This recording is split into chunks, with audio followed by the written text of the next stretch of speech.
Bonjour à tous et bienvenue sur cet Entre nous avec Lucie. Nous sommes actuellement à Hyères. Ouais. Donc nous vous ferons en même temps que le sujet, une petite visite de Hyères, ce qu'on a travaillé avant de faire cette interview. Alors pas sur le sujet, parce que si vous avez déjà vu soit des capsules, soit directement des vidéos entières, vous savez que je ne prépare jamais les interviews, on parle juste du sujet, histoire de calibrer un peu, de pas partir dans tous les sens, mais après, voilà, on laisse faire comme si nous étions toutes les deux en train de discuter, d'échanger. D'ailleurs, on a échangé juste avant et on s'est retenu de pas parler de certains sujets pour garder l'énergie dans la vidéo. Ouais. Et donc, aujourd'hui, on avait prévu de parler de deux sujets qui sont liés. Je te suis par là. Ok. Oui, c'est la partie où on va être peut-être un peu essoufflé parce que Voilà. ça monte. Donc, Mais c'est la partie où on va faire Voilà. fonctionner le cardio. c'est Voilà. ça. Et donc, deux sujets, donc je vous disais, qui sont liés. L'imaginaire qu'on peut avoir sur l'entrepreneuriat, VS, la réalité, ce qu'on vit réellement dans l'entrepreneuriat.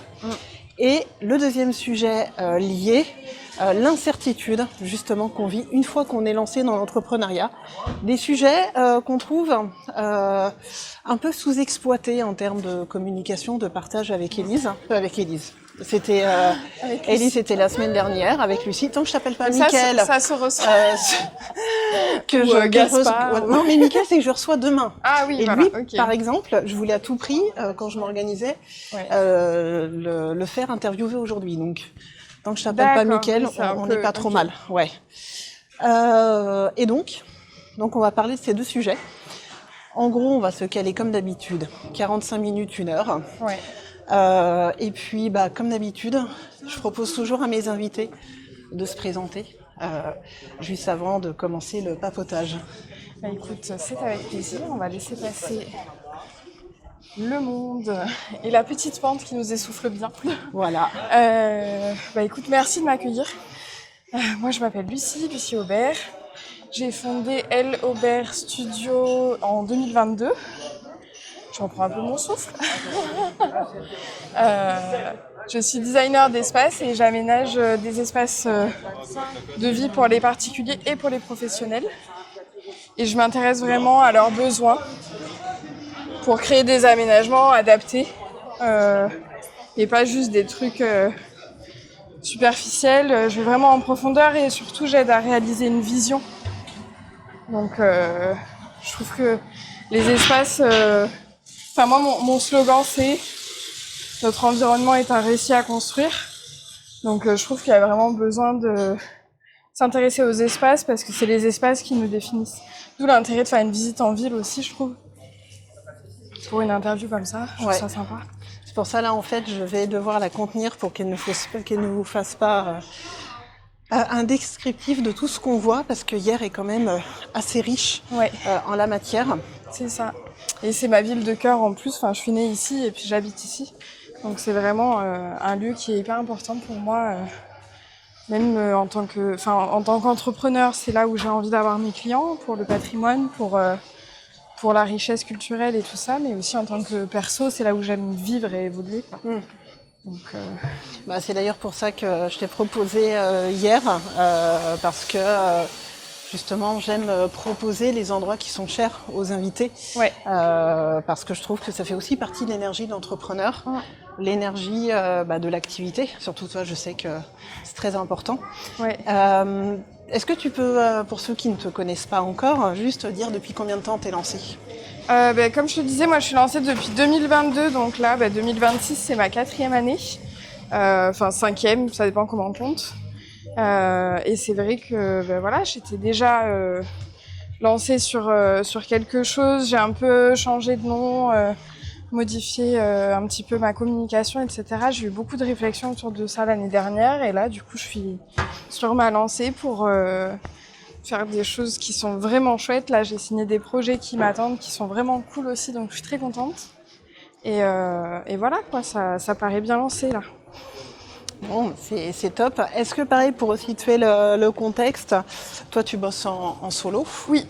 tu as des partenaires, mais si ce sont des partenaires, c'est des partenaires extérieurs qui pourraient être indépendants ou même peut-être des agences. Mais comment tu fonctionnes? Tu veux dire pour trouver des clients, par exemple? Ouais, soit des clients, soit au niveau des partenaires. Toi, tu bosses, t'as pas de studio sur type en physique. Ouais, en physique. Voilà, je vais y arriver. Et ensuite, si tu dois bosser avec des partenaires, ça va être des partenaires que tu choisis. Parce qu'on parlait tout à l'heure de valeurs de communication. Ouais, tout à fait. Moi, par exemple, quand je dois dessiner un meuble sur mesure, je vais pas faire appel à n'importe quel menuisier ou n'importe quelle entreprise. Je vais essayer d'avoir des échanges avec eux, de voir quelle est leur vision. Est-ce qu'ils veulent aborder ça de manière un peu durable, ou est-ce que on est plutôt sur des personnes qui font pas forcément pas de la qualité, parce que tout le monde va te dire qu'il fait de la qualité, mais quelle est la vision derrière le projet, en fait? Est-ce qu'ils sont capables de comprendre cette vision-là aussi? Est-ce qu'ils sont capables de proposer des solutions qui vont répondre à 100% à mes clients aussi? Est-ce que ça va vraiment leur satisfaire? C'est un peu ce que j'essaye de sonder avec les partenaires avec lesquels je travaille, quoi. Ok. Et alors justement, sans... Attends, hop là, j'essaye de me recalibrer, parce qu'il faut savoir que... Il faut balader en même temps, d'arriver à cadrer quand même un minimum, de faire attention aux facile. piétons, de faire attention aux trottoirs, c'est pas spécialement évident. Aussi de contrôler mes muscles, parce que porter une caméra à bout de bras, c'est pas spécialement évident. C'est là où je me dis qu'il faut vraiment que je me remette à refaire un peu de muscu, au moins pour on va passer là, les vidéos. Eh bien écoute, je te suis. Regarde, on va passer à Londres. Alors, quand je t'ai demandé si tu souhaitais participer à l'entre-nous, donc tu m'as directement dit oui, et d'ailleurs je te remercie pour ça. Moi je suis fan de la première heure. Et donc, ce que je t'ai expliqué, j'ai par habitude de demander, d'imposer aucun sujet. Après, s'il y a des sujets qui me viennent par rapport à un échange qu'on a pu avoir, c'est vrai qu'assez naturellement, je vais proposer le sujet. Mais sinon, j'aime bien demander les sujets. Et d'office, donc, tu m'as proposé 2 sujets. Donc, on va rappeler les sujets un peu plus en détail, parce qu'on les a évoqués tout à l'heure rapidement en intro. Donc, les 2 sujets qui t'ont parlé, c'était quoi? Et est-ce que tu peux donner un peu d'explication, de contexte pour pourquoi ces sujets-là plutôt que d'autres?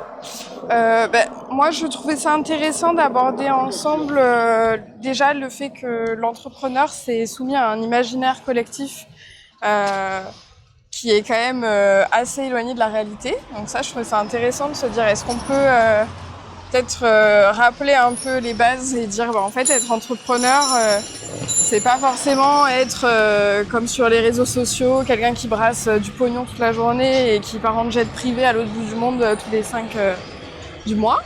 Mais ça, c'est la base, on va dire. Et après, ça pourrait nous amener à un autre sujet aussi, qui est le fait qu'en fait, être entrepreneur, loin des fantasmes, c'est surtout avancer avec l'incertitude. C'est avancer avec demain, qu'est-ce qui va se passer dans 1 an, et se dire, ok, je suis peut-être pas au courant de ce qui va se passer, mais j'accepte le fait de pas être au courant, quoi. Ouais. Est-ce que d'ailleurs tu m'avais précisé quand on avait échangé, ce lâcher prise qu'on entend beaucoup, à peu près à toutes les sauces. Et en fait, la question, c'est réellement, mais c'est quoi en fait de lâcher prise en entrepreneuriat, en fin de compte. Et on en revient, comme tu disais, peut-être à accepter l'incertitude. Est-ce que toi, tu t'étais fait une vision de l'entrepreneuriat avant de te lancer? Moi, c'est pas avant, c'est pendant. Avant, si tu veux, je me suis lancée, j'avais 24 ans. Ouais. Donc, la vie professionnelle, elle était encore nouvelle, on va dire. Dans le sens où j'ai eu une expérience salariée de 2 ans en CDI, qui me convenait pas, qui était pas mon choix de base, mais qui était un choix par défaut, parce que je suis sortie de mes études, c'était pendant le Covid. Donc, à un moment donné, si tu veux travailler, faut pas prendre forcément ce que tu voulais à la base. Et donc, moi, j'ai travaillé 2 ans en salarié, puis en fait, je me suis rendu compte que c'est pas pour moi, quoi. Il y a trop de contraintes. Travailler pour quelqu'un qui risque de mal nous traiter. Parce que moi, mon expérience avec le salariat, c'est ça. C'est des personnes qui n'ont pas respecté ma valeur, qui n'ont pas respecté ma personne. Certes, qui m'ont formée, certes, qui m'ont apporté beaucoup d'expérience et je les en remercie, mais absolument pas ce que je voulais faire de ma vie. Enfin, c'est hors de question pour moi de me dire ça va être ma vie. Genre. Ça, j'étais en mode non, je ne veux pas, c'est pas possible. Donc, au final, si tu veux, j'ai lancé ma boîte en 2022, pas parce que je me disais je vais être un entrepreneur à succès, mais parce que pour moi, c'était un peu une des seules façons, si tu veux, de m'accomplir. Donc tu t'es lancée vraiment parce que tu n'avais pas d'autre choix et tu n'as pas eu le temps, en fait, de te faire une imagination, un plan. En fait, comment ça s'est passé dans ta tête quand tu t'es lancée? Tu t'es lancée vraiment sans aucune vision parce que, et je sais que ça arrive à certains, et pour ceux qui regardent, il y a vraiment de tout qui existe, donc il n'y a vraiment aucun jugement, on est tous différents, et on a tous aussi des contextes de vie différents. Ouais. Donc est-ce que toi, tu t'es vraiment lancée en disant, de toute façon, c'est la seule solution que j'ai, donc je me lance, on verra bien? Ou est-ce que quand même, tu avais un peu préparé le truc, ou tu pensais avoir préparé le truc? Ouais, ta question en fait, c'est est-ce que j'avais un plan? La réponse est non. La seule chose que j'avais en tête, c'est que moi, je veux faire du design, je veux le faire à ma façon parce que pour moi, le design, c'est une manière d'aider les gens à mieux vivre au quotidien, que ça soit mieux vivre chez eux, à l'intérieur ou à l'extérieur, que ça soit mieux montrer ce qu'ils ont au fond de leur trip à travers leur commerce. Donc voilà, l'idée c'est que j'avais envie, j'avais cette sensibilité-là de dire mais en fait le design c'est pas fait que pour épater la galerie, c'est pas que des trucs hyper chers de prix qu'on comprend pas, c'est au quotidien partout et je ne comprends pas comment ça se fait qu'il n'y ait pas une entreprise ou une organisation qui vraiment le mette au cœur de nos vies, quoi, tu vois. Mais de manière sensible. Parce que tu vas avoir, par exemple, Ikea, qui est spécialisé design et qui parlait à une période de design démocratique qui, effectivement, a permis de rendre le design accessible au plus grand nombre, mais c'est vraiment à l'échelle de l'ameublement, mais il n'y a pas de personnalisation. Ouais, c'est du standardisé. Ouais, tu voulais vraiment, toi, dans ta logique, c'était vraiment de pouvoir transmettre les valeurs, les besoins à travers du design, à travers de l'esthétique, de pouvoir mélanger. Et de la fonctionnalité aussi. Dire, mais en fait, la voiture que tu utilises, le téléphone que tu utilises, le restaurant dans lequel tu vas, c'est des choses qui te composent aussi. C'est pas que là. Je sais pas comment expliquer.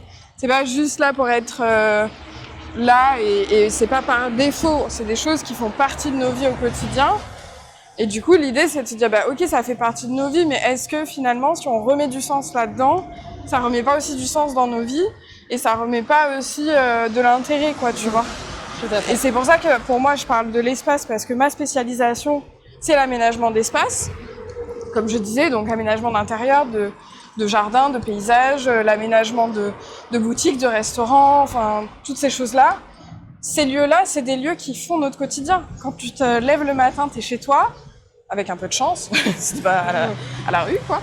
Mais t'es chez toi, tu te lèves. Donc, qu'est-ce que ça va être ton rituel du matin?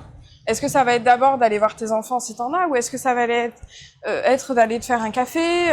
Est-ce que tu vas te poser en regardant l'horizon parce que t'as une super vue? Comment tu vas vivre ton début de matinée, tu vois? Ouais. Et après, du coup, tu vas avoir d'autres... Après, tu as des choix et tu as des solutions possibles selon ton mode de fonctionnement, en fait. C'est ça. Parce que si ton premier truc du matin, c'est de te lever, de partir de chez toi, peut-être que chez toi, ça va plutôt être un refuge le soir. Tu vois, en rentrant du travail, tu vas vraiment te poser et c'est là que ça va être... on va aller par là, je pense. Donc toi, tu étais vraiment portée sur cette transmission, en fait.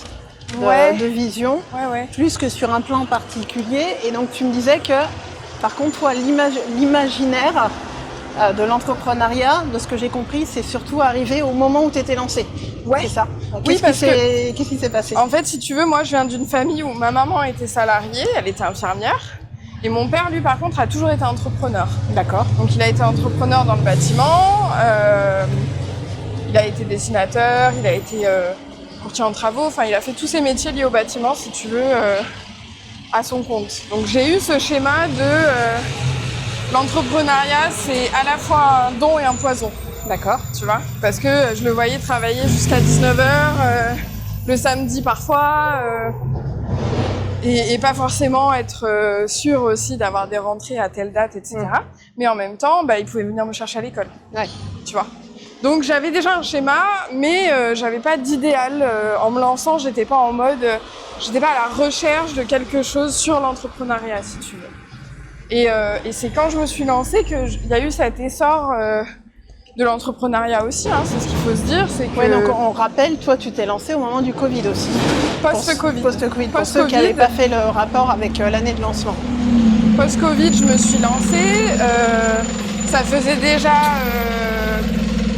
2 ans que la plupart des personnes qui s'étaient lancées aussi avaient remis en question toute leur vie, etc. Tu vois. Donc oui, moi en fait, quand je me suis lancée, si tu veux, donc j'avais déjà une idée de ce que c'était la réalité d'être entrepreneur, mais c'est vrai qu'avec cet essor post-Covid de se lancer dans l'entrepreneuriat, il y a quand même pas mal de monde qui a commencé à s'intéresser à ça.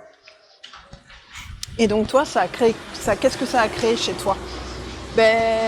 Moi, ça a créé beaucoup de comparaisons parce que du coup, comme il y a eu un essor, forcément, il y avait un business. Donc, comme il y a eu un business, il y a eu des coachs, des formations, des machins, des trucs. Et donc, en fait, il y a eu besoin de vendre un produit qui était l'entrepreneuriat, de vendre une qualité de vie, de vendre peut-être un rêve aussi, tu vois. Ouais.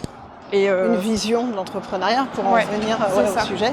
Et au-delà de ça, même les gens qui autour de moi s'étaient lancés dans l'entrepreneuriat en même temps, moi, j'avais l'impression de galérer plus qu'eux. D'accord. Donc il y avait ce truc de comparaison de mais sur les réseaux, être entrepreneur, c'est faire beaucoup d'argent en très peu de temps, avec peu d'efforts, de manière assez simple, et partir en vacances très souvent.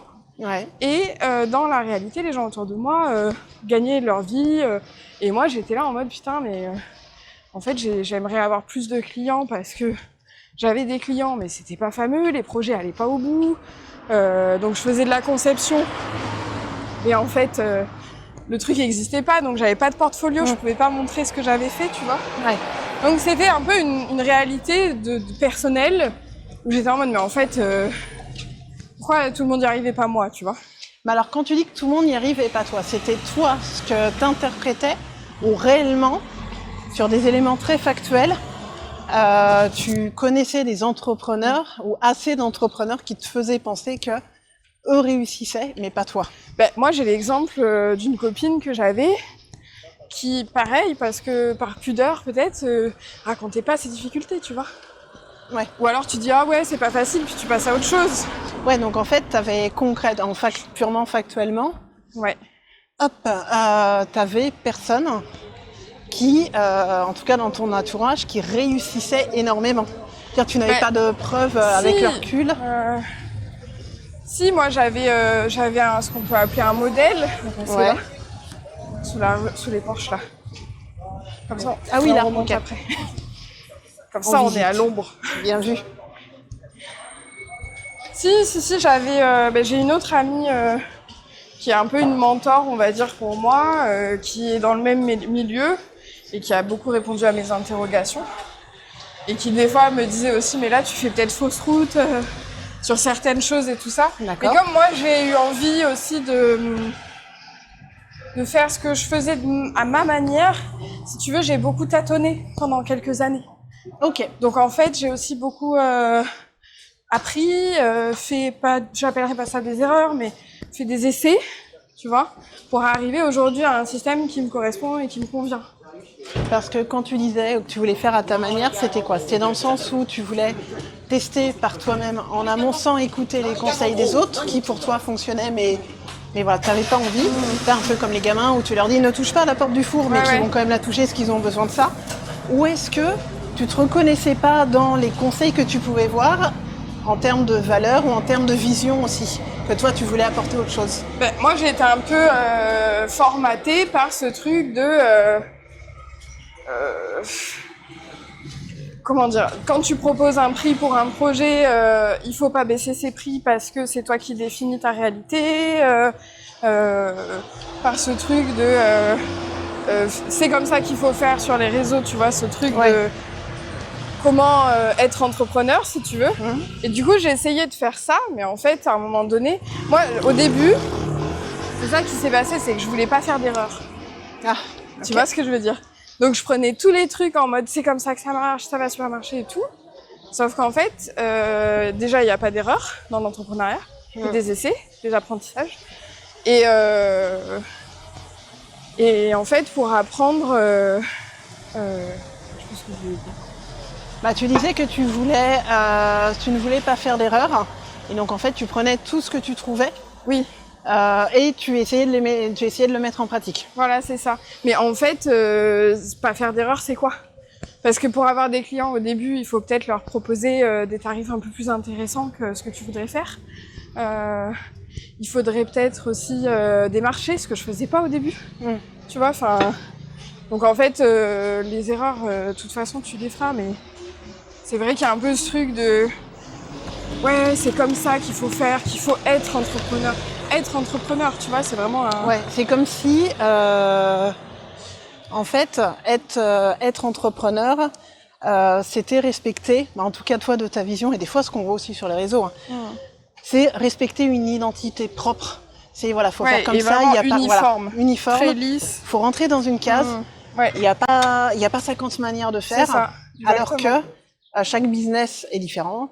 Chaque mode de fonctionnement est différent, chaque histoire est différente et vraiment la manière de fonctionner, de gérer, de gouverner, de mener ta barque, y a que toi qui le fais, quoi.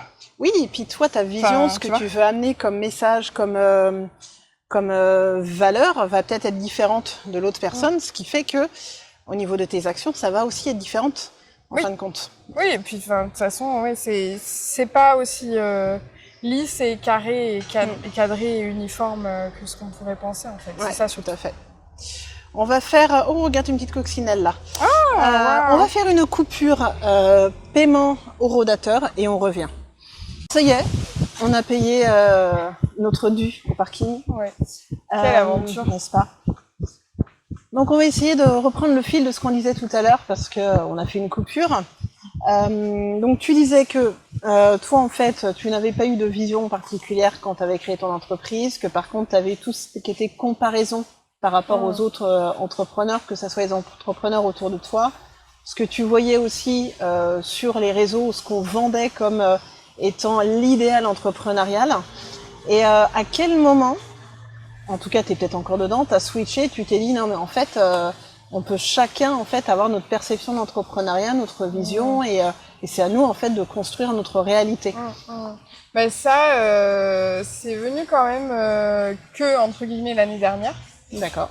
Si tu veux, en 2025, même en décembre 2024, donc fin décembre, on discutait avec ma meilleure copine et puis elle me dit mais est-ce que finalement le nom que t'avais et la vision que t'as, c'est compatible ensemble? Parce que je pense que le nom que j'avais choisi à l'époque et l'image que j'avais choisie, elle était un peu naïve et jeune par rapport à l'ambition que j'avais et ce que j'aimerais faire dans le futur avec mon entreprise. Et du coup, il y a eu un peu cette réflexion qui a basculé tout ce que j'avais conçu au début, mais qui a été nourrie en fait par ces années d'apprentissage de ce que j'ai construit justement jusque-là, quoi. Et donc ça a été un peu un tournant où du coup 2025, janvier 2025, je me dis allez, gros changement, je change le nom de ma boîte, je change mon identité visuelle, je change ma manière de communiquer aussi, parce que en fait je vais arrêter de me cacher et d'être la petite Lucie qui a envie qu'on la voit pas trop, et je vais assumer ma vision et mon ambition et me dire allez maintenant tu me donnes les moyens et tu le mets dans ton image aussi pour que ça soit compréhensible pour les autres. Parce que jusqu'à présent j'étais un peu dans mon truc, je pense, dans ma bulle. Tu te cachais derrière quelque chose. Je m'autorisais pas. En fait, il y a deux choses qui sont intéressantes dans ce que tu dis. C'est la notion d'ambition. Et la deuxième, c'est le fait, et c'est là où je mets, alors je vais pas dire un bémol, mais ce que je vois tellement d'entrepreneurs justement se cacher, tu sais, derrière le branding, l'image de marque, tout ça, et qui refont le site, le logo, etc. Là, faut situer dans le contexte, toi, c'est ton boulot. Oui. Donc, Bah oui, toi, moi, c'est pas une manière de, voilà, aussi. c'est pas une manière de procrastiner. Non. Là non, où d'autres c'était, vont mettre 2 ans à dire ah oui mais pour avoir des clients où il y a encore 15 jours c'était le cas où ah oui mais Alex je peux pas aller prospecter, j'ai pas mon site, j'ai pas de logo, non ça c'est une fausse excuse. On peut très bien aller prospecter juste avec soi, de discuter, on n'a pas besoin de tout ça. Oui pour l'image de marque c'est mieux pour quand on commence, en tout cas, on peut commencer sans. Voilà. Après, en effet, faut arriver à construire, mais t'es d'accord, voilà, tu me rejoins, malgré que toi, ça soit ton job, on peut commencer sans. Oui, bien sûr. Moi, je pense que, justement, ça a été un peu un moment aussi où j'étais un peu en mode... mais en fait, je découvrais le fait qu'il y ait des réseaux d'entreprises, qu'il faille se faire voir pour que tu multiplies les contacts et donc... que tu puisses avoir des échanges intéressants et donc potentiellement mener aussi à amener plus de clientèle. Donc moi, c'est un peu en même temps que j'ai découvert ça que j'ai fait cette transformation au niveau de l'identité de ma marque aussi. Donc effectivement, je me disais, mais je suis en pleine transition, je vais pas pouvoir prospecter par contre. Parce que tout n'est pas parfait, mais bref, il fallait attendre que tout soit parfait avant de se lancer, voilà. Mais effectivement, oui, moi, c'était pas juste une lubie de ah, je vais tout changer parce que du coup, ça sera une nouvelle moi. C'est plutôt ce truc de mais en fait, est-ce que ce que je veux véhiculer, ce que je veux transmettre avec cette identité que j'avais, ça correspond à mon ambition? Et la réponse était non. Donc forcément, quand on a cette réponse-là, moi je le vois même avec des clients que j'accompagne en identité de marque, tu peux pas aller bien loin parce que si t'es en contradiction avec toi-même, les gens ils vont pas te faire confiance. Bah après, on en revient à ce qu'on disait, t'as la transmission des valeurs et t'as aussi une énergie qui se dégage. Ouais, c'est ça. Doublement sur les réseaux et doublement maintenant où, en fait, on est tellement pollué de contenu que si on n'arrive pas à sortir du lot, c'est compliqué. Et très souvent, et j'en reviens à ce que tu me disais, t'en as qui vont vendre des stratégies magiques là pour sortir du lot. Mais quand même, le meilleur moyen pour sortir du lot et que ça ne demande pas trop d'énergie, c'est juste d'être soi-même. Ouais, c'est ça. Et de pas se... Je me permets de rebondir sur ça parce que être soi-même, on nous le vend beaucoup, être soi-même et tout ça, mais c'est dur d'être soi quand on n'a pas une direction claire, des objectifs, etc. Et quand on n'ose pas être soi. Bah, déjà, de toute façon, sur le perso, quoi. Et on en revient sur le fait que le perso et le pro les deux sont liés, les deux sphères sont liées, parce que justement, tu as bien fait de rebondir sur le oser être soi. C'est comme faut être authentique. Ça a été mangé dans tous les sens. Mais qu'est-ce que ça veut dire concrètement? Et être soi, c'est pas aussi facile que ça. Et doublement, quand on construit une entreprise qui est en fait une finalité peut-être d'expérience personnelle. Oui, bah souvent parce on n'est pas entrepreneur juste parce que c'est un kiff. Oui, c'est ça. Alors à part certains qui construisent l'entreprise avec une notion de plus de chiffre d'affaires, mais qui sont ok aussi avec ça. C'est-à-dire ils sont dans l'entrepreneuriat pour gagner de l'argent. Mais du moment, je pense que tu peux faire les deux. Tu peux faire les deux si tu es aligné avec. Ouais, mais ça. T'as quand même, et je pense que les entrepreneurs qui ne font ça que pour gagner de l'argent, ils regarderont pas, typiquement, ils vont pas regarder, toi. Non, ils ont pas ces questions-là. Ouais. Les personnes qui ont ces questionnements-là, qui ont du mal à être eux-mêmes, en tout cas, c'est mon expérience qui m'a mené à faire ce constat. En tout cas, c'est les personnes que j'attire. C'est du moment où tu construis un business où il y a un lien quand même avec le perso.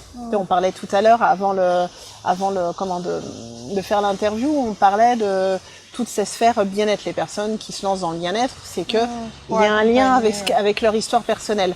Et du moment où tu as ce lien, en fait, tu vas vendre entre guillemets ta personne. Et on en revient à oser être soi, oser passer le cap de se dire entre guillemets, c'est nous le produit, mais dans le bon sens. Oui. Et que en fait, nous on sert à véhiculer. C'est ça. Et on en revient à l'ambition. Tu as aussi parlé de l'ambition. Et je trouve ça hyper intéressant qu'on en parle parce que est-ce que tu as... Toi, c'est quoi ta définition de l'ambition ou d'être ambitieux? Moi, je suis du genre à vouloir réaliser mes rêves. C'est-à-dire que quand j'ai un truc en tête en me disant « Ah, ça serait super ça », je me dis « Ok, dans ma vie, je vais un jour cocher la case de j'aurais fait ça ». Ok. Donc j'ai un peu ces trucs... c'est pas parce que je me mets ça que forcément je me dis « Faut absolument que je le fasse », etc. C'est pas ça du tout, mais c'est vraiment ce truc de... Ok, ben un jour, par exemple, un truc que je me suis dit récemment, un jour, je crois que j'aimerais bien avoir une boulangerie. Ok. Rien à voir. Moi, j'ai plein d'idées de business et de trucs et de machin. Et je trouve que, tu vois, le fait de faire du pain, de donner à manger aux gens, d'avoir un lien avec la tradition, l'artisanat, la nourriture et le commerce en même temps, c'est quelque chose qui peut me correspondre. Donc je me dis pas, je vais ouvrir ma boulangerie demain et je vais juste abandonner tout ce que je fais, etc. Mais un jour, une de mes ambitions, ça serait potentiellement d'ouvrir une boulangerie. Parce que j'ai une idée de concept aussi, je pourrais faire l'aménagement, etc. Alors, seul ou en association, enfin, Avec, avec associé, quelqu'un, ouais. tu vois. Mais voilà, ça, c'est un genre de truc que je me dis, tiens, ça me fait kiffer, quoi. Ouais, donc toi, l'ambition, tu le lies en fait à un rêve. Bah ouais, c'est un objectif, quoi. Non, mais c'est intéressant, Ouais, c'est ça. toi, comme définition. Parce que, alors c'est peut-être très français, mais d'être ambitieux, je trouve que c'est mal vu. Ah oui, C'est, je vois ce que tu vois, t'as la requin. connotation négative. Et je trouve ça, en fait, je trouve ça bien de caler l'ambition au rêve et de se dire, oui, mais en fait, t'as le droit de rêver.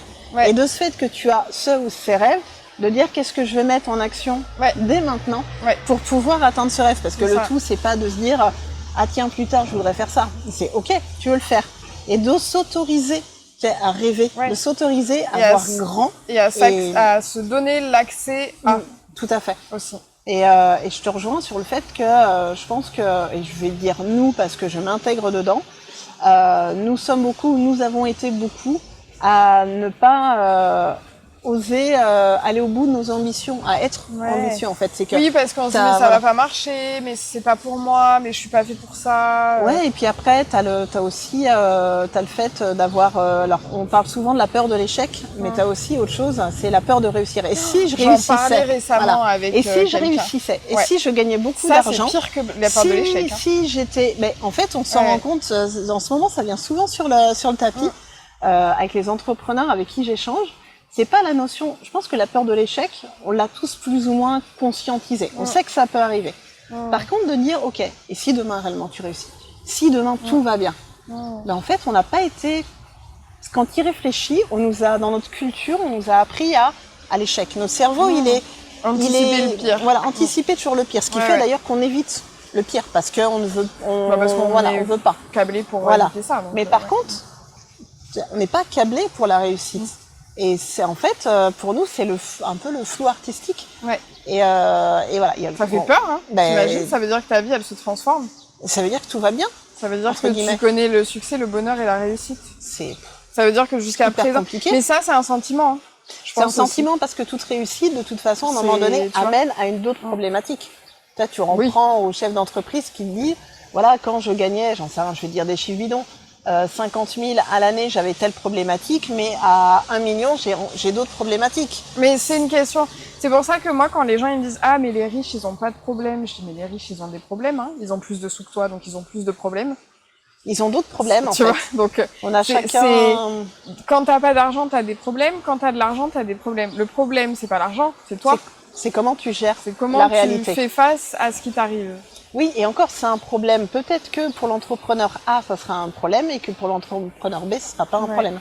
Oui, c'est un peu touchy, là, le sujet qu'on aborde, la manière dont on a de l'aborder, parce que je pense que si on n'a pas eu le cheminement derrière, on a du mal à comprendre et on est dans un truc de « Ah non, mais quand t'as pas d'argent, t'as pas d'argent ». Alors oui, quand tu connais des difficultés financières, c'est très compliqué. Mais y a plein de gens qui gagnent pas bien leur vie et qui, malgré tout, avancent et continuent et trouvent des solutions et finissent par s'en sortir et machin. Et en fait, le truc, c'est pas de s'arrêter à l'argent. Parce que si t'as une ambition, l'argent, c'est pas ça qui est important. Oui, et puis comme tu disais, je connais beaucoup d'entrepreneurs qui, sur le papier, respectent pas le code, de la réussite entrepreneuriale, mais qui sont très heureux. Oui. Et t'en as plein aussi qui respectent les codes de réussite, c'est avec j'ai scalé, ça c'est le truc, et qui pourtant sont hyper malheureux, et qui finissent en burn-out. Donc en fait, et chacun en fait a sa propre notion de réussite, d'objectif, et c'est pas spécialement financier, c'est pas spécialement dans le bien-être, et puis ça reprend dans une globalité en fait. sais qu'on échangeait tout à l'heure sur le fait d'être parent par parent et rien que ça déjà. Gérer un entrepreneur parent va peut-être pas gérer son business comme un entrepreneur solo. Bah, je pense qu'en fait, ça dépend des priorités que tu mets dans ta vie. C'est ça. Moi, je trouve que ce qui me rend de plus en plus heureuse dans mon entrepreneuriat, c'est de trouver cet équilibre où j'arrive à avoir des projets, à avoir des clients, à m'épanouir dans mon boulot, mais j'arrive aussi à me dire, bah, là, c'était un lundi férié, je travaille pas. Parce que, en fait, c'est férié de base, donc je suis pas obligée de travailler. Comme tu peux dire, je me fais plaisir, je bosse ce lundi férié. Oui, parce que j'ai un gros truc que je veux faire, j'ai trop envie de travailler, ça me fait plaisir, j'y vais. Et c'est ce qu'on appelle la liberté entrepreneuriale. Bah oui, c'est ça. Et c'est à double tranchant, effectivement, mais en même temps, à partir du moment où on enlève toute la charge, tous les trucs de il faut que, tout le regard des autres, toute la pression qu'on se met sur soi, il reste plus que l'essentiel, c'est est-ce que j'ai envie de faire ça ou pas? Est-ce que ça me procure du plaisir? Bah, c'est ça. À la base. Mais c'est ça la vie. Hein. C'est ça. Est-ce que ça me procure du plaisir d'être salarié? Oui, bah fais. C'est vraiment, fais ce qu'il faut pour être bien dans ta vie. C'est ça. Moi, je connais des gens j'ai des copines qui me disent, mais moi, je ne pourrais pas être entrepreneur parce que ça serait une source d'angoisse beaucoup trop importante. Ah oui. Et pour autant, moi, je ne pourrais pas revenir au salariat à temps plein parce que, à moins d'avoir des conditions exceptionnelles dans lesquelles travailler, parce que je suis pas contre le salariat, mais à moins de me dire, t'es pas obligé de commencer à 8h. Tes vacances, tu les prends quand tu veux. Alors, ça veut pas dire que je suis en vacances toute l'année, loin de là, mais je choisis quand je pose mes vacances. Il y a des entreprises qui le permettent. Voilà, mais donc à moins d'avoir toutes ces conditions-là et professionnellement d'avoir aussi des projets qui me font kiffer, avec des clients qui me font kiffer, bah, si tu m'offres tout ça, bien sûr que je reviens au salariat, j'ai aucun problème avec le salariat. Mais par contre, moi, je l'ai pas trouvé. Voilà. Donc je me suis dit, bah vas-y, je le crée en fait. Enfin, je vais pas passer ma vie à subir un boulot. On passe quand même plus de 40 ans de sa vie à bosser, quoi. Est-ce que tu te vois 40 ans subir un truc Malheureusement, il y en a. Et arriver au bout de 40 ans à avoir terminé de bosser, où tu dis, comme ceux qui disent vivement à la retraite et qui arrivent à la retraite et qui peuvent pas en profiter parce qu'ils ont stressé toute la vie et qu'au moment où tu te poses, voilà. C'est loin de ce que moi, justement, une de mes ambitions, c'est de me dire, mais en fait, ta vie, tu sais pas, ça revient avec l'incertitude. C'est ce que l'État est en train de me dire, aussi. La vie, tu sais pas où elle commence, tu sais pas où elle s'arrête. C'est pas toi qui décides, tu contrôles pas ça. C'est du lâcher prise aussi, hein, d'accepter ça. Pourquoi tu devrais passer chaque journée comme une victime de ta journée? Alors, c'est dur, hein, parce qu'il faut se détacher de beaucoup de croyances, de beaucoup de choses qu'on a intégrées. C'est beaucoup de travail personnel. C'est beaucoup de travail personnel, parce que t'as l'impression que t'as pas le choix, t'as l'impression que la vie elle est comme ça, que la vie elle est dure, qu'il faut se battre pour réussir, qu'il faut forcément que ça soit dans un truc comme ça, tu vois. Parce que je pense qu'on est quand même beaucoup à avoir cette éducation-là, parce que c'est dans notre culture en fait. Tu vois. Vraiment, on parle aussi des différences peut-être aussi de génération. Ouais. Et non, ça aussi, j'ai des parents, je pense aussi, qui sont un peu, comment je pourrais dire ça, qui m'ont pas forcément. J'ai eu t'as faim, bah mange ta main droite et garde l'autre pour demain. T'es fatigué, bah c'est pas grave, il faut marcher dans la vie, on fait pas toujours ce qu'on veut. Évidemment, j'ai été élevée comme ça, mais j'ai aussi été élevée avec des parents qui me nourrissaient créativement, qui m'ont éduquée aussi émotionnellement, tu vois. Donc en fait, je pense que ça crée aussi un terrain qui est propice après à l'épanouissement et tu vois, au fait de se dire mais en fait, est-ce que en ayant le modèle de mes parents, par exemple de mon père qui travaillait beaucoup dans l'incertitude de savoir si le mois d'après il allait avoir du travail, et en même temps le modèle de ma mère qui travaillait beaucoup mais qui a fait un burn-out en salarié. Oui, savoir toi où est-ce que tu as envie de te situer. En fait, j'ai pas envie de ça. Quand tu vois le modèle de cette génération-là, tu dis ben eux, c'est leur chemin, c'est comme ça que effectivement, je pense que tu as eu un moment aussi où générationnellement, tu pouvais pas non plus trop t'affranchir et je pense que le monde professionnel n'était pas prêt pour ça. Mais est-ce que moi, aujourd'hui, j'ai envie de reproduire ces schémas-là?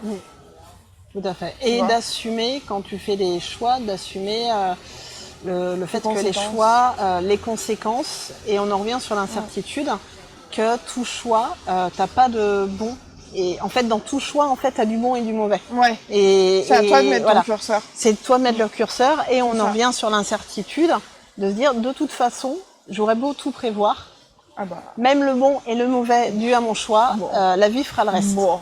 Et donc justement, par rapport à l'incertitude, toi tu gères comment dans la vie de tous les jours? Je veux dire, est-ce que tu as vu des étapes? Cette interview, il y a 1 ou 2 ans, ou même il y a 6 mois en arrière, elle a pas du tout la même direction.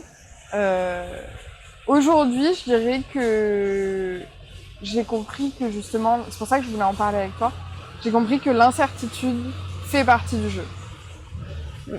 Et c'est vrai que par des choses que j'ai pu vivre dans le passé, moi je suis quelqu'un qui est plus dans le contrôle de soi, de l'image, de la vie en général. J'ai besoin que ça soit plus contrôlé, etc. Mais en fait, je sais même en sachant pertinemment que ça n'existe pas de contrôler, on contrôle rien du tout en fait. T'es sur un caillou qui flotte dans l'espace, comme dirait une très bonne copine à moi. Qu'est-ce que tu veux contrôler, quoi? Ouais. Fais juste des trucs qui te font kiffer et lâche prise, quoi. Mais pour arriver à ça, parce que je suis quelqu'un de base, j'ai beaucoup d'anxiété. Quand j'étais ado, j'ai fait des crises d'angoisse. Enfin, tu vois, Ouais, donc t'avais un terrain. J'avais un terrain qui était pas facile, quoi. Tu vois, pour te dire, je me lance dans l'entrepreneuriat, faut quand même se dire, ah ouais, tu es pas la plus cérébrée, toi, hein, pour aller à fond là-dedans.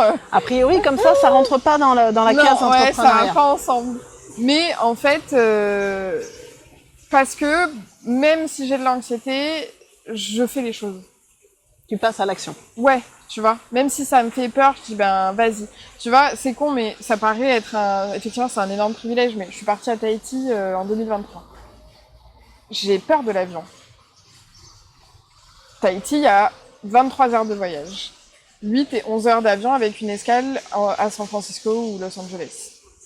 Donc, j'ai quand même l'envie du voyage et le rêve du voyage était plus fort que l'angoisse de partir en avion. C'est une super image, je trouve, toi, quand on remet avec l'entrepreneuriat. Puis en plus, avec ce que j'ai vécu à Tahiti, après, tu dis bon. Mais bref, ça, c'est un autre sujet dont on pourrait parler un autre jour. Non, si mais tu veux. c'est bien de se dire que l'incertitude est là, que du stress. Et c'est aussi OK. Ouais.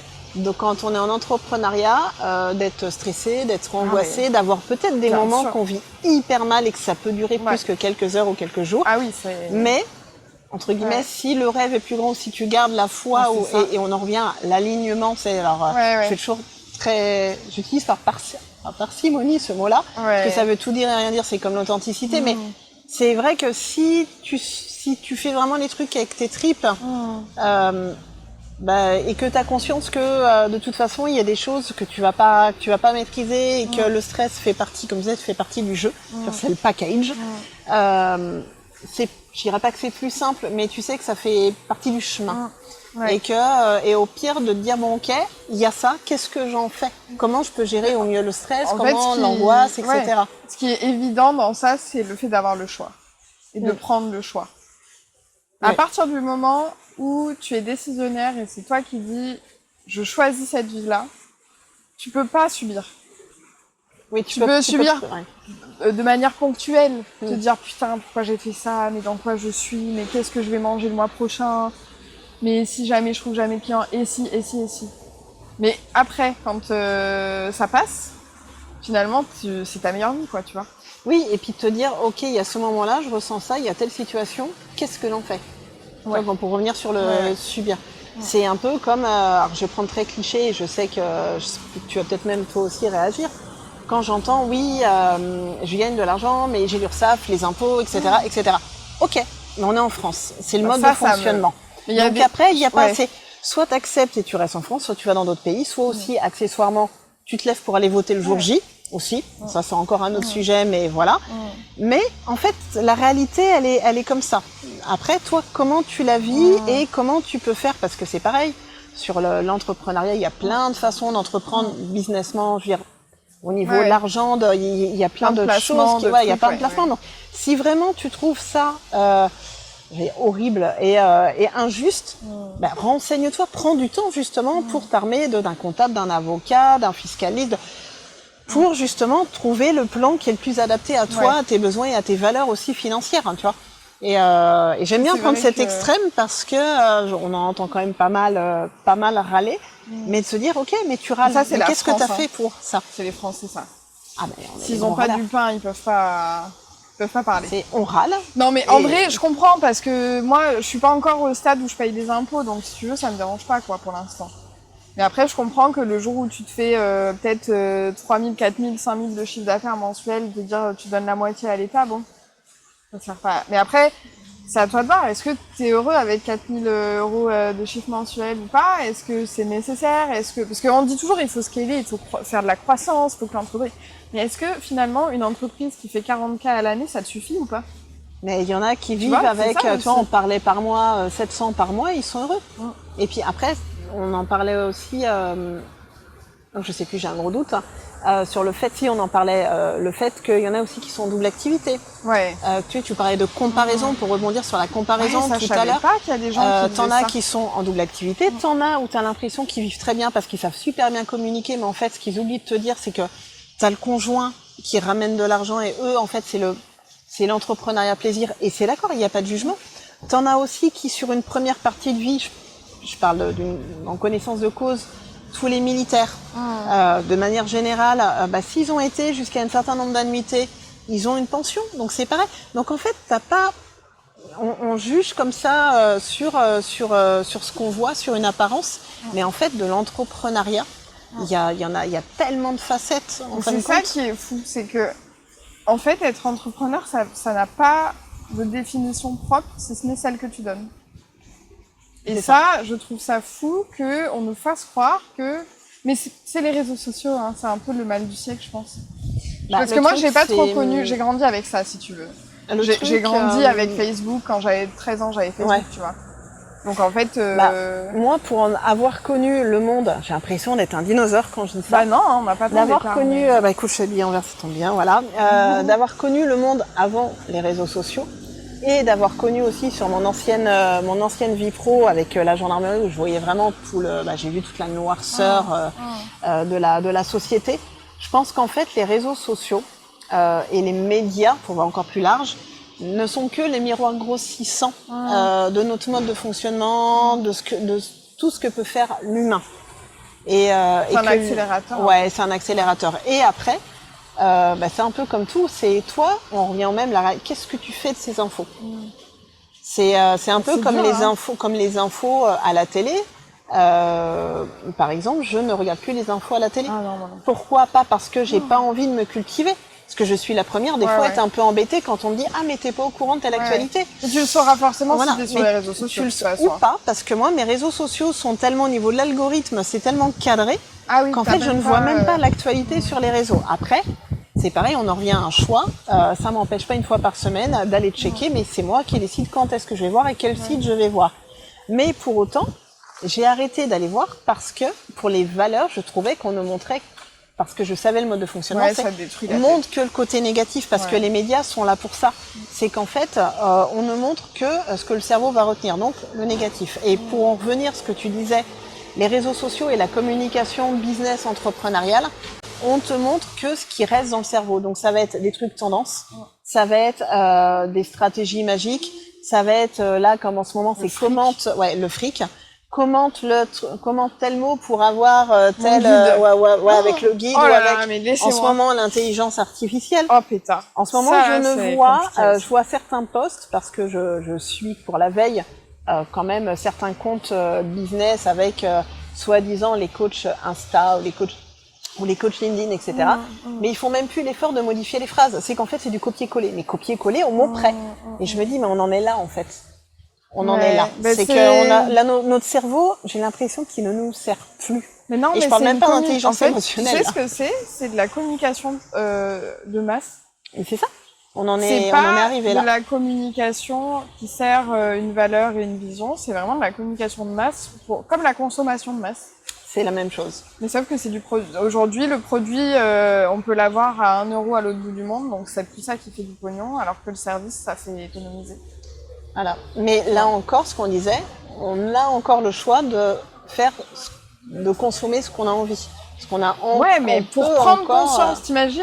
Quand t'es matrixé toute la journée, C'est ça. tu scrolles, tu regardes un truc, tu machin, tu vois, Je vous dis comment j'ai fait. Parce qu'en plus, dans le ton de communication, maintenant, il faut imposer aux autres sa façon de voir les choses. C'est-à-dire, tu fais ces 5 erreurs, arrête.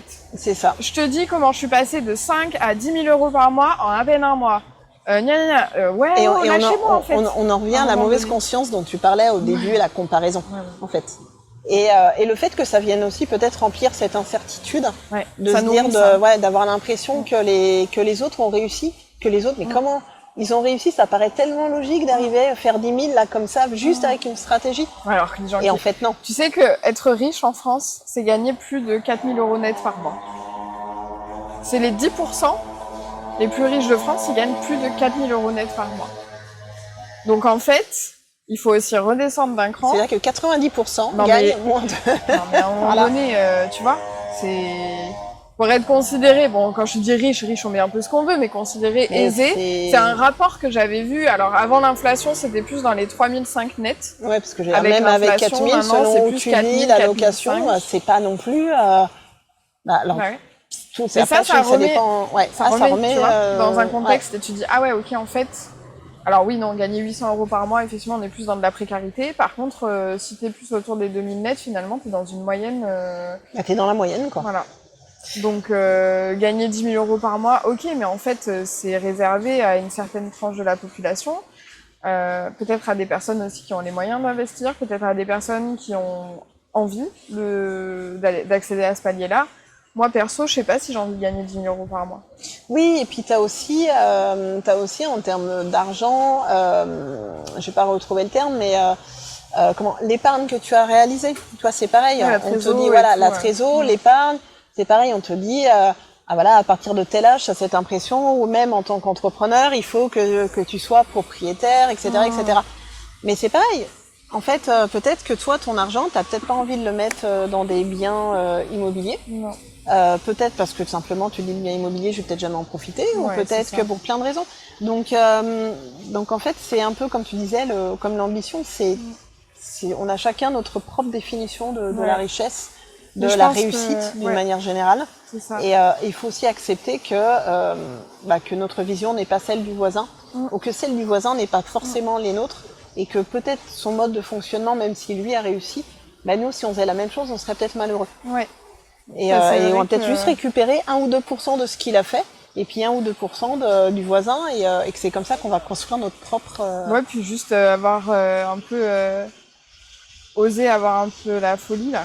Tu vois, qui nous vient, et dire, en fait, j'ai grave envie de faire ça, vas-y, viens, j'essaye, quoi. Tenter, c'est ça. Parce que, en fait, c'est une phrase qu'on me sort quand je suis au body balance. Tu sais, c'est un sport un peu qui mélange tai chi, pilates et yoga.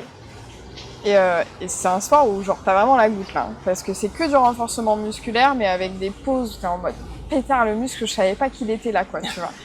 Et à chaque fois que t'es au moment vraiment difficile où t'es en mode là je vais lâcher, c'est trop douloureux et tout, elle te regarde, la prof, elle te fait souriez, vous êtes en vie.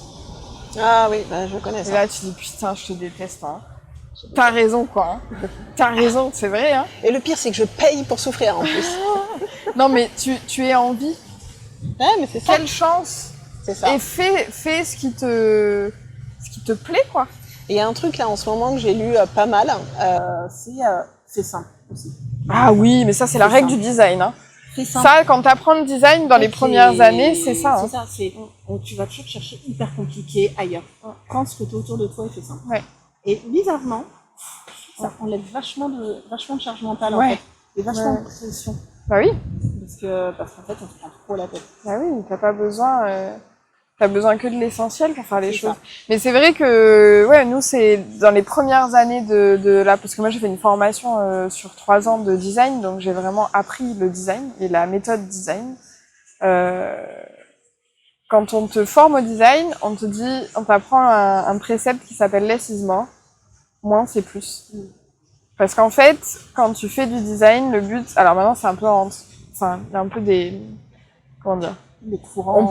Il y a des courants, on peut s'adapter, ça évolue depuis la création de ce truc-là. Mais en tout cas, quand tu fais un truc, va pas rajouter des trucs qui servent à rien. Ça sert à rien, tu vois. Il faut rester sur. Et c'est pour ça que moi, dans ma méthode avec mes clients, je parle vraiment des besoins. Alors que ça soit, imaginons par exemple, on parle d'un particulier qui a une maison. qui veut rénover une maison qu'il vient d'acheter, qui du coup était pas à son goût, qui lui ressemblait pas. Ben, moi, je vais partir de la personne qui va habiter dans la maison et je vais lui dire, comment tu vis? Est-ce que tu es plutôt du genre à vivre la nuit, le jour? Est-ce que la journée tu es au travail? Est-ce que tu travailles de chez toi? Est-ce que tu aimes beaucoup faire la cuisine? Est-ce que tu cuisines que des plats surgelés? Tu repars en fait de la base, l'être humain, il a que des besoins dans la vie pour être satisfait. Si tu en fait, on rajoutes des choses, tu vois. On devrait faire la même chose en fait dans l'entrepreneuriat. Mais c'est pour ça que bien mieux. C'est pour ça que moi je suis tombée un peu amoureuse du design parce que ma philosophie de vie avec l'éducation que j'ai eue, c'est de quoi tu as besoin en fait pour être bien. Est-ce que tu as besoin d'autant? Est-ce que tu as besoin de plus? Est-ce qu'on nous vend des vies à 100 000 euros par an, à voyager à l'autre bout du monde, à prendre l'avion, à avoir la maison pavillonnaire, le chien de jardin, la bagnole de luxe? T'as besoin de ça, sans déconner, dans la vie pour être heureux. Est-ce que si t'as tout ça, t'es vraiment accompli? Est-ce que tu peux pas t'accomplir justement peut-être par le voyage, mais par la rencontre, par les échanges humains? Est-ce que tu peux pas t'accomplir par l'émerveillement au quotidien aussi, tu vois? Moi, je m'émerveille. Hein. Et d'ailleurs, je te propose de finir la vidéo sur cette question qui va sûrement les faire réfléchir. C'est de quoi vous avez vraiment besoin pour être bien dans votre vie, qu'elle soit personnelle ou même dans votre business. C'est une bonne question. Très bonne question. Et d'ailleurs, si vous voulez nous répondre en commentaire, ça nous intéresserait. On pourrait interagir avec vous et pourquoi pas peut-être penser à faire une vidéo juste sur cette question-là. De quoi avez-vous besoin? Est-ce que pour clôturer, même si on peut rester encore des heures, le sujet, j'aime bien poser cette question-là. Si tu avais un conseil à donner aux entrepreneurs qui nous regardent, lié à comment on pourrait gérer au niveau de nos deux sujets au mieux l'incertitude du lendemain, et peut-être avec le lien justement de ce qu'on disait sur le fait de l'image qu'ils ont peut-être pu avoir de l'entrepreneuriat vs la réalité qu'ils vivent, un conseil à leur donner pour vivre au mieux cette étape-là, cette étape de conscience. J'en aurais peut-être plus que un, mais je peux faire très succinct si tu veux. Première chose, arrête d'ouvrir Insta dès que tu te réveilles et de suivre que des comptes business, parce que franchement, Instagram, c'est fait pour vendre du rêve, c'est pas la réalité. Deuxième chose, reconnecte-toi à ce qui te fait plaisir et ce qui te donne envie de te lever le matin. Parce que si c'est pour se lever le matin et dire putain, la journée elle va me faire chier, ça fait chier quoi, tu vois. Voilà. Une troisième chose, peut-être oser. Oser se dire qu'un rêve peut devenir une réalité si tant est qu'on s'en donne les moyens, quoi, tu vois. Je sais pas, quand on veut on peut, mais pourquoi pas.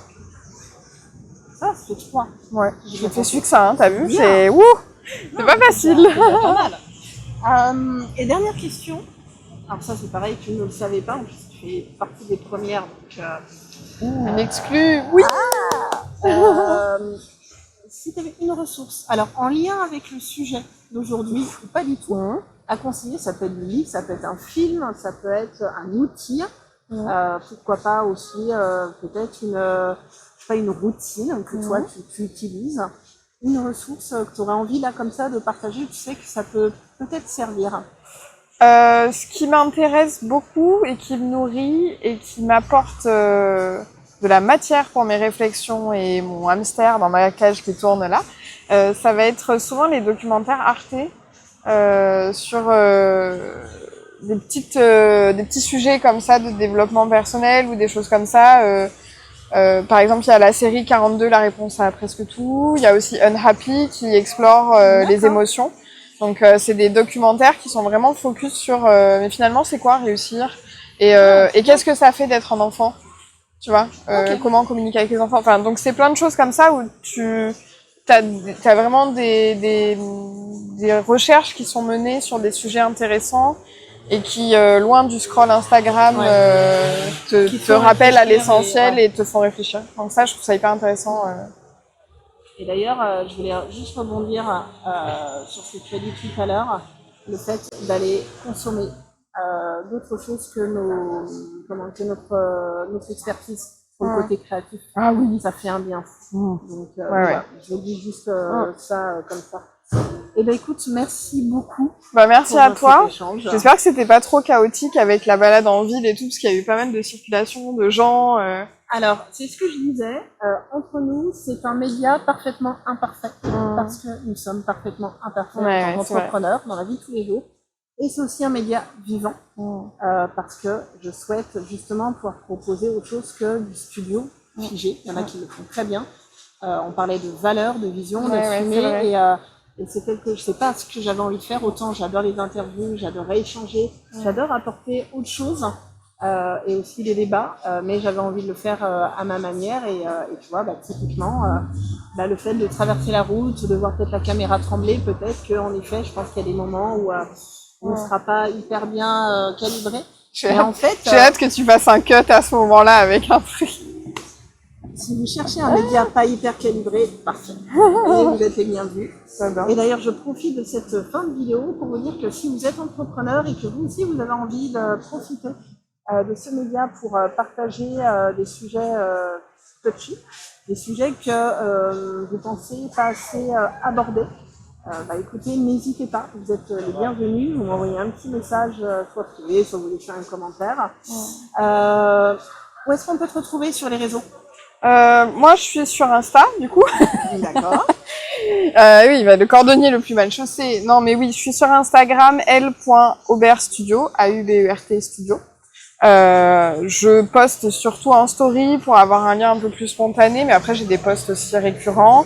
Je vais être aussi sur LinkedIn, Lucie Aubert. J'y suis moins souvent parce que pour moi c'est un peu plus rigide comme communication. Et sinon, j'ai mon site web aussi, et puis on peut aussi prendre rendez-vous en live, il n'y a pas de problème. Pour boire un café, j'adore ça. Et de toute façon, je vous mettrai toutes les infos sur la description de la chaîne YouTube, ou les comptes vous retrouvez, c'est au cas où vous voyez ce morceau de vidéo sur les réseaux sociaux, vous retrouvez le tag des comptes des personnes invitées, donc on pourra te retrouver. Merci beaucoup. Merci à toi, c'était très chouette. Merci à vous. Ouais.